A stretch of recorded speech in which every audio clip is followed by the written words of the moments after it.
ಏನು ಬೇಕು? ಏನು ಬೇಕು? ಟಾಟಾ ಹೋಗ್ಬೇಕಾ? ದುಡ್ಡೂರು ಹೋಗ್ಬೇಕಾ ಪುಟ್ಟು ಬಂಗಾರು? ಮಮ್ಮೂ ಊಟ ಬೇಕಾ? ಮಮ್ಮೂ ಬೇಕಾ? ಐಸ್ ಕ್ರೀಮ್ ಬೇಕಮ್ಮ? ಬಿಸ್ಕೆಟ್ಟು ಬಿಸ್ಕೆಟ್ಟು ಕಾಫಿ ಬೇಕಾ? ಮೊಸರು ಬೇಕಾ? ಚಾಕ್ಲೇಟ್ ಬೇಕಾ? ಮಮ್ಮಮ್ಮಮ್ಮಮ್ಮಮ್ಮಮ್ ಬೇಕಾ? ಮಮ್ಮಮ್ಮಮ್ಮಮ್ಮಮ್ಮಮ್ ಟಾಟಾ ಹೋಗೋಣ? ಟಾಟಾ ಹೋಗೋಣ? ಡುರ್ ಡುರ್ ಕೀಕಿ ಕೀಕಿ ಕೀಕಿ ಹೋಗೋಣ? ಬೆಲ್ಟ್ ಹಾಕೋಬೇಕಾ? ಹೋ, ಬೆಲ್ಟ್ ಬೇಕು ಪುಟ್ಟಿಗೆ. ಬೆಡ್ ಮೇಲೆ ಹತ್ತು, ನೆಲ ಒರೆಸ್ಬೇಕು ನಾನು. ಬಾ ಬಾ, ಬೇಗ ಬೇಗ ಹತ್ತು. ನಡಿ ನಡಿ ನಡಿ ನಡಿ, ಹತ್ತು ಮೇಲೆ ಮೇಲೆ ದಿವಾನ ಮೇಲೆ ಹತ್ತು. ಹತ್ತು ಮೇಲೆ. ಮಮ್ಮು ಆಮೇಲೆ ಕೊಡ್ತೀನಿ, ಬಿಸಿ ಇದೆ ಬಿಸಿ ಇದೆ ಮಮ್ಮು ಊಟ. ಅವಳಿಗೆ ಇಲ್ಲಿ ಊಟ ಇಟ್ಟಿದ್ದೀನಲ್ಲ, ರಾಗಿ ಅನ್ನ ಇಟ್ಟಿದ್ದೀನಿ, ಅದು ಬೇಕು ಅವಳಿಗೆ. ಶನಿವಾರ ಬೆಳಗ್ಗೆ 6 ಗಂಟೆಗೆ ಎದ್ದೇಳ್ತಾನೆ. ನಾನು ಫ್ರೆಶ್ ಅಪ್ ಆಗಿ ಮತ್ತು ಕಿಚನ್ಗೆ ಹೋಗಿ ಟೀ ಮಾಡ್ಕೊಂಡು ಕುಡಿದು ನಮ್ಮ ಇಶಾನಿಗೂ ಫುಡ್ ರೆಡಿ ಮಾಡಿಟ್ಟಿದ್ದೀನಿ. ಮನೆ ಕ್ಲೀನ್ ಮಾಡ್ಕೊಳ್ತಾ ಇದ್ದೀನಿ. ಬೆಳಗ್ಗೆ ಎದ್ದೇಳ್ತಾನೆ ಇವತ್ತು ಏನಾಯಿತು ಅಂದರೆ, ಗಣೇಶ ದೇವಸ್ಥಾನದಲ್ಲಿ ಹೋಮಗಳು ನಡೀತಾ ಇತ್ತು. ಹೋಮದ ಪರಿಮಳ ಅಂತೂ ಅತ್ಯದ್ಭುತವಾಗಿತ್ತು ಅಂತ ಹೇಳ್ತೀನಿ. ತುಂಬ ತುಂಬ ಘಮ ಘಮ ಅಂತ ಇತ್ತು ಪರಿಮಳ. ನಾನು ಬಾಗಿಲು ಕಿಟಕಿಗಳ್ನೆಲ್ಲ ತೆಗೆದೆ. ಏನಕ್ಕೆ ಅಂದರೆ, ದೇವಸ್ಥಾನದಿಂದ ಸೀದಾ ಎಲ್ಲ ಪರಿಮಳ ಮತ್ತು ಏನೇ ಒಂದು ಇದು ಇರ್ಬೋದು, ದೇವಸ್ಥಾನದ್ದು ಸ್ತೋತ್ರಗಳು ಎಲ್ಲನೂ ನಮ್ಮ ಮನೆ ಒಳಗಡೆ ಬರುತ್ತೆ. ಅಷ್ಟು ನಮಗೆ ಹತ್ರನೇ ಅಂತ ಹೇಳ್ಬೋದು. ಅದಕ್ಕೆ ನಾನು ಬಾಗಿಲು ಕಿಟಕಿಗಳ್ನ ಎಲ್ಲ ತೆಗೆದು ಮನೆಯೂ ಬೇಗ ಬೇಗ ಎಲ್ಲ ಕ್ಲೀನ್ ಮಾಡ್ತಾಯಿದ್ದೆ ಅಂತ ಹೇಳ್ತೀನಿ. ಏನೋ ಒಂದು ತುಂಬ ಒಂದು ಡಿವೈನ್ ಫೀಲಿಂಗ್ ಕೂಡ ಬರುತ್ತೆ. ಬೆಳಗ್ಗೆನೇ ಒಂದು ಮಂಗಳ ಶುಭಕರವಾಗಿರೋದು, ದೇವ್ರದ್ದು ಒಂದು ಸ್ತೋತ್ರಗಳು ಮತ್ತು ಇನ್ನೊಂದು ಅವರು ಏನೋ ಸುಲಗ್ನ ಸಾವಧಾನ ಅಂತ ಒಂದು ವಿವಾಹದ ಮದುವೆದು ಒಂದು ಸ್ತೋತ್ರನೂ ಕೂಡ ಓದ್ತಾಯಿದ್ರು. ಯಾರಾದರೂ ದೇವ್ರದ್ದು ಕಲ್ಯಾಣೋತ್ಸವ ಏನಾದರೂ ಇಟ್ಕೊಂಡಿದ್ರು ಏನೋ ಅಂತ ಗೊತ್ತಿಲ್ಲ. ನಾನು ಮೇಲ್ಗಡೆಯಿಂದ ನೋಡ್ತಾ ಇದ್ದೆ. ಸೊ ಖುಷಿ ಆಯಿತು ನೋಡ್ಬಿಟ್ಟು. ಎಲ್ಲ ನಾನು ಮೇಲ್ಗಡೆಯಿಂದ ನಿಂತ್ಕೊಂಡು ಹೋಮ ಪೂಜೆ ಎಲ್ಲನೂ ನೋಡಿದೆ. ತುಂಬಾ ಖುಷಿ ಆಯಿತು. ತದನಂತರ ಮನೆಯದು ಡೈಲಿ ರುಟೀನ್ ಮಾರ್ನಿಂಗ್ ಇರುತ್ತಲ್ವ, ನಾನು ದೇವಸ್ಥಾನಕ್ಕೆ ಹೋಗುವಷ್ಟಿರಲಿಲ್ಲ. ಅದಕ್ಕೆ ದೂರದಿಂದ ನಾನು ಕೈ ಮುಕ್ಕೊಂಡು, ಏನಾದರೂ ತಪ್ಪುಗಳಿದ್ರೆ ಕ್ಷಮಿಸ್ಬಿಡಪ್ಪ ಗಣೇಶ ಅಂತ ಅಷ್ಟೇ ಕೇಳ್ಕೊಳ್ತೀನಿ. ಅದು ಬಿಟ್ಟರೆ ನಾನು ಬೇರೆ ದಿವಸ ಪೂಜೆಗಳಿಗೆಲ್ಲ ಹೋಗಿ ಬರ್ತೀನಿ. ಇಲ್ಲೇ ದೇವಸ್ಥಾನಕ್ಕೆ ನಮ್ಮ ಮನೆ ಹತ್ರ ಇರೋದು. ಇವಾಗ ವಾಷಿಂಗ್ ಮಿಷಿನ್ ಬಟ್ಟೆಗಳು ಹಾಕ್ಬೇಕ್ರಿ. ಇದು 2 ದಿವಸಕ್ಕೊಂದು ಪ್ರೋಗ್ರಾಮ್ ಇದ್ದೇ ಇರುತ್ತೆ. ದಿನ ಅಂತೂ ನಾನು ವಾಶ್ ಮಾಡಲ್ಲ. 2 ದಿನಕ್ಕೆ ಒಂದು ಸಾರಿ ಹಾಕಿದ್ರೆ ಸಾಕು. ನಾವೇ ಇಬ್ಬರೇ ಇರೋದು, ಬಟ್ಟೆಗಳಿರುತ್ತಲ್ವ. ಏನಕ್ಕೆ ಅಂದರೆ ಬೆಡ್ಶೀಟ್ಗಳಿರುತ್ತೆ, ನಮ್ಮ ಮನೆಯವ್ರದ್ದು ಜೀನ್ಸ್ ಪ್ಯಾಂಟ್ಗಳು, ಶರ್ಟು ಟೀ ಶರ್ಟ್ಸು, ನನ್ನ ಡ್ರೆಸ್ಗಳು, ಟವಲ್ಗಳು, ಪಿಲ್ಲೋ ಕವರ್ಸ್ನ ನಾನು ಸೋಪ್ ನೀರಲ್ಲಿ ಅದ್ದಿಟ್ಬಿಟ್ಟು ಒಂದೊಂದು ಸಾರಿ ಹ್ಯಾಂಡ್ ವಾಶ್ ನಾನೇ ಕೈಯಿಂದ ಒಗೆದ್ಬಿಡ್ತೀನಿ.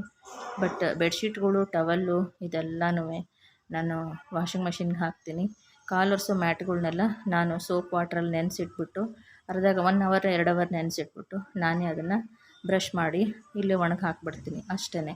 ಮತ್ತು ನೆಲ ಒರೆಸಿದ್ಮೇಲೆ ಮಾಪನ್ನು ಅಷ್ಟೇ ನೀಟಾಗಿ ಕಾಲಲ್ಲಿ ಈ ಥರ ತೊಳೆದು ಚೆನ್ನಾಗಿ ಕಸಕಿ ಅದನ್ನು ಕೈಯಿಂದ ಹಿಂಡ್ಬಿಟ್ಟು ಜಾಲಿಸಿ ಅದನ್ನು ಅಂದರೆ ನೀಟಾಗಿ ಹಿಂಡ್ಬಿಟ್ಟು ಗಟ್ಟಿಯಾಗಿ ಹಿಂಡ್ತೀನಿ ಕೈಯಿಂದನೇ. ಒಣಗುತ್ತೆ ಆಮೇಲೆ ನೀಟಾಗಿ.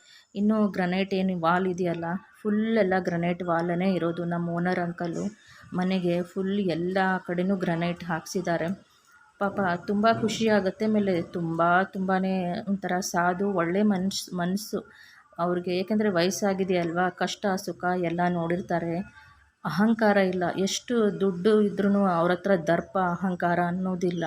ಕೆಲವೊಂದಿಷ್ಟು ಜನ ಇರ್ತಾರೆ, ಏನು ಅಯ್ಯಪ್ಪ ಅಷ್ಟೊಂದು ಅಹಂಕಾರ ಇರುತ್ತೆ ಅಂದರೆ, ಏನೋ ಒಂದು ಬಾಡಿಗೆದಾರರು ಟೆನೆಂಟ್ಸ್ ಅಂದರೆ ಅವರು ಸರ್ವೆಂಟ್ಸ್ ಅನ್ನೋ ಥರ ಒಂದು ಬಿಹೇವ್ ಆ ಥರ ನಡ್ಕೊಳ್ತಾರೆ. ಸರಿಯಾಗಿ ರೆಸ್ಪೆಕ್ಟ್ ಕೂಡ ಕೊಡೋದಕ್ಕೆ ಬರಲ್ಲ. ಯಾರ ಹತ್ರ ಹೇಗೆ ಮಾತಾಡಬೇಕನ್ನೋ ಒಂದು ಕಾಮನ್ ಸೆನ್ಸ್ ಕೂಡ ಇರಲ್ಲ. ಆ ಥರದವ್ರು ಇರ್ತಾರೆ. ಬಟ್ ವಯಸ್ಸಾಗಿರೋರು ದೊಡ್ಡವರು, ನಮಗಿಂತ ದೊಡ್ಡವರು ನಮಗೆ ತುಂಬ ಒಂದು ರೆಸ್ಪೆಕ್ಟ್ ಕೊಟ್ಟು ಮಾತಾಡಿದಾಗ ನಾನಂತೂ ತುಂಬಾ ಅವ್ರಿಗೆ ಕೈ ಮುಗಿದ್ಬಿಟ್ಟೆ ಅವ್ರನ್ನ ಮಾತಾಡ್ಸೋದು ನಾನು. ಬನ್ನಿ ಅಂಕಲ್ ಕೂತ್ಕೊಳ್ಳಿ, ಕಾಫಿ ಕುಡೀರಿ, ಬನ್ನಿ ಒಳಗಡೆ ಬನ್ನಿ ಅಂತ ಹೇಳ್ತೀನಿ. ಅವರು ಅಂದರೆ ಬಂದಿರ್ತಾರೆ, ಏನಾದರೂ ಕೆಲವೊಂದು ಕೆಲಸಗಳಿರುತ್ತೆ. ಸೊ ಅವ್ರದ್ದೇ ಅಲ್ವಾ ಬಿಲ್ಡಿಂಗೇ, ಅವ್ರದ್ದೇ ಅಲ್ವಾ. ಪಾಪ ಒಳಗಡೆ ಕೂಡ ಬರಲ್ಲ. ಪರವಾಗಿಲ್ಲಮ್ಮ ಅಂದ್ಕೊಂಡು ನಮ್ಮ ಈಶಾನಿನ ಮಾತಾಡಿಸ್ಕೊಂಡು ಎಷ್ಟು ಖುಷಿಯಾಗಿ ಹೋಗ್ತಾರೆ ಅಂದರೆ, ಈ ಮೈಸೂರು KS ಅಶ್ವಥ್ ಅವ್ರು ಇದ್ರಲ್ವಾ, ಆ ಥರ ಸೇಮ್ ನೋಡೋಕ್ಕೆ ಅವರ ಒಂದು ಇದು ಸೇಮ್ ಅದೇ ಥರ. ಬನ್ನಿ ಸ್ನಾನ ಮಾಡ್ಕೊಂಬಂದೆ. 10:15 ಆಗಿದೆ. ನಮ್ಮ ಇಶಾನೇನೋ ಬ್ರೇಕ್ಫಾಸ್ಟ್ ಮಾಡ್ಬಿಟ್ಟು ಮಲ್ಕೊಂಬಿಟ್ಟಿದ್ದಾಳೆ. ಅರ್ಧ ತಿಂದಿದ್ದಾಳೆ, ಅರ್ಧ ಬಿಟ್ಟಿದ್ದಾಳೆ, ಆಮೇಲೆ ತಿನ್ಕೊತಾಳೆ, ನೋಡೋಣ ಸುಮ್ಮನಾದೆ ನಾನು. ಹೊಟ್ಟೆ ತುಂಬ ಹಸಿತಾ ಇತ್ತು ಇವತ್ತು ನಿಜವಾಗ್ಲೂ. ಇವತ್ತು ಬ್ರೇಕ್ಫಾಸ್ಟ್ ಏನು ಮಾಡಿದ್ದೀನಿ ಅಂದರೆ, ಕಡಲೆಪುರಿ ಒಗ್ಗರಣೆ, ಚುರುಮುರಿನ ಚುರುಮುರಿನ ನೀರಲ್ಲಿ ತೊಳೆದ್ಬಿಟ್ಟು ಒಗ್ಗರಣೆ ಹಾಕೋದು. ಉಪ್ಪಿಟ್ಟು ಅಂತಾರೆ ಕೆಲವೊಬ್ಬರು, ಚುರುಮುರಿ ಉಪ್ಪಿಟ್ಟು ಅಂತಾರೆ, ಸೂಸ್ಲಾ ಅಂತಾರೆ. ಸೊ ನಾನು ಕಡಲೆಪುರಿ ಒಗ್ಗರಣೆ ಉಪ್ಪಿಟ್ಟನ್ನು ಏನೋ ಒಂದು ಅಂದ್ಕೊಳ್ಳಿ, ಅದೇ ಮಾಡಿದ್ದೀನಿ. ಮಾಡಿಕೊಂಡು ಇವಾಗ ಇಲ್ಲಿ ಕೂತ್ಕೊಂಡಿದ್ದೀನಿ. ತಟ್ಟೆ ಇಲ್ಲಿದೆ. ತುಂಬ ರುಚಿಯಾಗಿದೆ, ತುಂಬ ಟೇಸ್ಟಿಯಾಗಿದೆ. ತಿಂದ್ಬಿಟ್ಟು ಇನ್ನು ಅಡುಗೆಗೆ ಜೋಡಿಸ್ಬೇಕು. ಏನು ಅಡುಗೆ ಮಾಡೋದು ಅಂತ. ಚಪಾತಿ ಅಂತೂ ಮಾಡಲೇಬೇಕು. ಬದನೆಕಾಯಿ ಇದೆ, ಬೆಂಡೆಕಾಯಿ ಇದೆ, ಆಮೇಲೆ ಏನದು ಗೋಂಗೂರ ಸೊಪ್ಪು, ಪುಂಡೆ ಸೊಪ್ಪಿದೆ, ಆಮೇಲೆ ಇನ್ನೊಂದು ಸೊಪ್ಪಿದೆ. ಏನು ಮಾಡೋದು ನೋಡೋಣ. ಫಸ್ಟು ತಿಂಡಿ ತಿಂದ್ಬಿಟ್ಟು ಆಮೇಲೆ ಪ್ಲ್ಯಾನ್ ಮಾಡ್ತೀನಿ. ಇದು ಕಡಲೆಪುರಿನ ತೊಳೆದು ಒಗ್ಗರಣೆ ಹಾಕಿರೋದು. ಅವಲಕ್ಕಿ ಒಗ್ಗರಣೆ ಹಾಕ್ತೀವಲ್ಲ ಆ ಥರ. ಇದಕ್ಕೆ ಕೆಲವೊಬ್ಬರು ಸೂಸ್ಲಾ ಅಂತಾರೆ, ನಾನಂತೂ ಕಡಲೆಪುರಿ ಒಗ್ಗರಣೆ ಅಂತೀನಿ. ತುಂಬ ಚೆನ್ನಾಗಿರುತ್ತೆ, ತುಂಬ ಸುಲಭ ರೀ, ಬೇಗ ಝಟ್ಪಟ್ ಅಂತ ಆಗುತ್ತೆ. ಈ ಏನಾದರೂ ಬ್ರೆಡ್ ಟೋಸ್ಟ್ ಮಾಡೋದಕ್ಕಿಂತನೂ ಇದು ಬೇಗ ಆಗುತ್ತೆ. ಅದಕ್ಕೇ ತುಂಬ ದಿವಸ ಆಗಿತ್ತು ತಿಂದಿರಲಿಲ್ಲ, ಮಾಡೋಣ ಇದನ್ನೇ ತಿನ್ನೋಣ ಇವತ್ತು ಅಂತ ಇದೇ ಮಾಡಿಕೊಂಡು ಇವಾಗ ಬ್ರೇಕ್ಫಾಸ್ಟ್ ಮಾಡ್ತಿದ್ದೀನಿ. ಯಾರೆಲ್ಲ ಇನ್ನೂವರೆಗೂ ನನ್ನ ಚಾನಲ್ನ ಸಬ್ಸ್ಕ್ರೈಬ್ ಮಾಡಿಲ್ಲ, ಈ ಕೂಡಲೇ ದಯವಿಟ್ಟು ಚಾನಲ್ನ ಸಬ್ಸ್ಕ್ರೈಬ್ ಮಾಡಿ ನನ್ನ ಚಾನಲ್ಗೆ ಲೈಕ್ಗಳ್ನ ಆದಷ್ಟು ಕೊಡಿ ಅಂತ ಕೂಡ ಕೇಳ್ಕೊಳ್ತೀನಿ. ಆಮೇಲೆ ಇವಾಗ ಸೆಕೆಂಡ್ ರೌಂಡ್ ಬಟ್ಟೆಗಳ್ನ ಇವಾಗ ವಾಷಿಂಗ್ ಮಿಷಿನಿಂದ ತೆಗೆದು ಒಣಗಿ ಹಾಕ್ತಾಯಿದ್ದೀನಿ. ಇವಾಗ ಇದನ್ನು ಒಣಗಿ ಹಾಕ್ಬಿಟ್ಟು ನಾನು ಇವಾಗ ಅಡುಗೆ ಮಾಡಬೇಕು. ಆದರೆ ಅಡುಗೆದು ಶೂಟ್ ಮಾಡ್ತೀನಿ. ಈ ನಡುವೆ ಯಾಕೋ ಸ್ವಲ್ಪ ಮಧ್ಯ ನನಗೆ ಸ್ವಲ್ಪ ಫೋನ್ ಕಾಲ್, ಅಂದರೆ ಏನೋ ಒಂದು ಕೆಲಸದ್ದು, ನನ್ನ ಪರ್ಸ್ನಲ್ ಒಂದು ಕೆಲಸದ ಬಗ್ಗೆ ಅದು ಅಟೆಂಡ್ ಮಾಡೋದು, ಅಲ್ಲಿ ಹೋಗೋದು, ಇಲ್ಲಿ ಹೋಗೋದು, ಮನೆ ಕೆಲಸ ನೋಡ್ಕೊಳ್ಳೋದು, ಒಂದು ತಲೆ ಕೆಟ್ಟೋಗ್ಬಿಡುತ್ತೆ ನನಗೆ. ಯೂಟ್ಯೂಬ್ ಮಾಡೋಕ್ಕಾಗಲ್ಲ.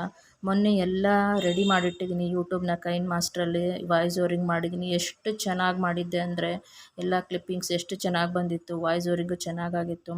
ಪಬ್ಲಿಷ್ ಮಾಡೋಣ ಅಂತ ಕೈನ್ ಮಾಸ್ಟ್ರಲ್ಲೇ ಅಪ್ಲೋಡ್ ಮಾಡೋಕ್ಕೆ ಹೋದರೆ ಒಂದು 90% ಆಯಿತು. ಆಮೇಲೆ ಇನ್ನೊಂದು 10% ಅಷ್ಟೊತ್ತಿಗೆ ಸ್ಟೋರೇಜ್ ಫುಲ್ ಅಂತ ಬಂತು. ಇನ್ಸಫಿಷಿಯೆಂಟ್ ಅದೇನೋ ಬರ್ತಾಯಿತ್ತು. ಸೊ ಸರಿ ಅಂತ ಅಂದ್ಬಿಟ್ಟು ಆಮೇಲೆ ನಾನೆಲ್ಲ ಕ್ಲಿಯರ್ ಮಾಡಿದೆ. ಗ್ಯಾಲ್ರಿನಲ್ಲಿ ಏನೋ ಕ್ಲಿಯರ್ ಮಾಡೋಕ್ಕೆ ಹೋಗಿ ನಾನು ಕೈನ್ ಮಾಸ್ಟ್ರಲ್ಲಿರೋ ಎಲ್ಲ ವೀಡಿಯೋಗಳ್ನ ಕ್ಲಿಯರ್ ಮಾಡಿಬಿಟ್ಟಿದ್ದೀನಿ. ಆಮೇಲೆ ಕೈನ್ ಮಾಸ್ಟ್ರಲ್ಲಿ ಅಪ್ಲೋಡ್ ಮಾಡಿಬಿಟ್ಟು ಇದು ವೈ ಟಿ ಸ್ಟುಡಿಯೋನಲ್ಲಿ ಅಪ್ಲೋಡ್ ಮಾಡಿದೆ. ಆಮೇಲೆ ಅಪ್ಲೋಡ್ ಮಾಡಿಬಿಟ್ಟು ಚೆಕ್ ಮಾಡ್ತಾಯಿದ್ದೀನಿ ಏನಿದೆ ಅಂತ ನೋಡ್ತಾ ಇದ್ದರೆ ಗ್ಯಾಲ್ರಿನಲ್ಲಿ ಹೋಗ್ಬಿಟ್ಟು ಮತ್ತೆ ಇವಾಗ ಕೈನ್ ಮಾಸ್ಟರ್ನ ಚೆಕ್ ಮಾಡಿದ್ಮೇಲೆ ನಾವು ಮತ್ತೆ ಗ್ಯಾಲ್ರಿನಲ್ಲಿ ಹೋಗಿ ವೀಡಿಯೋನಲ್ಲಿ ನೋಡ್ಬೋದಲ್ವಾ. ಸೊ ವೀಡಿಯೋನಲ್ಲಿ ಹೋಗಿ ನಾನು ಚೆಕ್ ಮಾಡ್ತೀನಿ ಏನಾದರೂ ಫಾಲ್ಟ್ ಏನಾದರೂ ಇದೆಯಾ ಅಂತ. ನೋಡಿದ್ರೆ ಫುಲ್ಲು ಬ್ಲ್ಯಾಕ್ ಸ್ಕ್ರೀನ್ ಬರ್ತಾಯಿದೆ. ಆಲ್ಮೋಸ್ಟ್ 95% ವೀಡಿಯೋ ಬ್ಲ್ಯಾಕ್ ಸ್ಕ್ರೀನ್ ಇದೆ. ಲಾಸ್ಟಲ್ಲಿ 5% ಒಂದು ಸ್ವಲ್ಪ ನನ್ನ ವೀಡಿಯೋ ಮಾತಾಡಿರೋದು 2 ಬಂದಿದೆ ಅಷ್ಟೇ. ಅಯ್ಯೋ ರಾಮ, ಈ ಥರ ಆಯ್ತಲ್ಲಪ್ಪ ಕರ್ಮ ಅಂದ್ಬಿಟ್ಟು ಎಲ್ಲ ಮತ್ತೆ ಏನೇನು ವೈ ಟಿ ಸ್ಟುಡಿಯೋನಲ್ಲಿತ್ತು ಅದನ್ನೆಲ್ಲ ಡಿಲೀಟ್ ಮಾಡಿ, ಕೈನ್ ಮಾಸ್ಟ್ರಲ್ಲಿರೋದನ್ನೆಲ್ಲ ಡಿಲೀಟ್ ಮಾಡಿ, ಆಮೇಲೆ ಇದು ಏನದು ಏನೇ ಒಂದು ಇದು ರೀಸೈಕಲ್ ಬಿನ್ ಇರುತ್ತಲ್ವ, ಡಿಲೀಟ್ ಇದು ಇರುತ್ತಲ್ಲ ಫೋಲ್ಡರ್, ಅಲ್ಲಿ ಹೋಗಿ ಚೆಕ್ ಮಾಡಿದ್ರೆ ಯಾವ ವೀಡಿಯೋನೂ ನನಗೆ ಫೈಂಡ್ ಔಟ್ ಆಗಲಿಲ್ಲ, ಕಾಣಿಸ್ಲೇ ಇಲ್ಲ. ವೀಡಿಯೋಗಳ್ನ ಸರ್ಚ್ ಮಾಡಿ ನೋಡಿದೆ, ಸಿಗುತ್ತೇನೋ ಡಿಲೀಟ್ ಮಾಡಿರೋದು ಸಿಗುತ್ತೇನೋ ಅಂತ. ನನಗೆ ಸಿಗಲೇ ಇಲ್ಲ ರೀ. ಬೇಜಾರಾಯಿತು. 1 ಅವರ್ ಕೂತ್ಕೊಂಡು ಕಷ್ಟಪಟ್ಟಿದ್ದೆ. ಬಿಕಾಸ್ ಆಫ್ ಓನ್ಲಿ ನನಗೆ ಹಗಲೆಲ್ಲ ಒಂದು ಕಾಲ್ ಬರ್ತಾಯಿತ್ತು. ನನ್ನ ಫ್ರೆಂಡ್ದೆ ಅಂತ ಹೇಳ್ತೀನಿ, ಅದು ಯಾವುದೋ ಒಂದು ಪರ್ಸ್ನಲ್ ಕೆಲಸದ್ದು ಅಂತ ಹೇಳಿದ್ನಲ್ವ. ಕಾಲ್ ಕಂಟಿನ್ಯೂಸ್ ಆಗಿ ಹಿಂಗೆ ಅರ್ಧ ಗಂಟೆಗೆ 20 ನಿಮಿಷಕ್ಕೆ 20 ನಿಮಿಷಕ್ಕೆ ಒಂದೊಂದು ಸಾರಿ ಹಿಂಗೆ ಬರ್ತಾಯಿದ್ರೆ ತಲೆ ಕೆಟ್ಟು ಹೋಗ್ಬಿಟ್ಟು ಅದು ಈ ಥರ ಆಗೋಯಿತು. ಬೇಜಾರಾಗೋಯ್ತು ನನಗೆ ಅವತ್ತೆಲ್ಲ.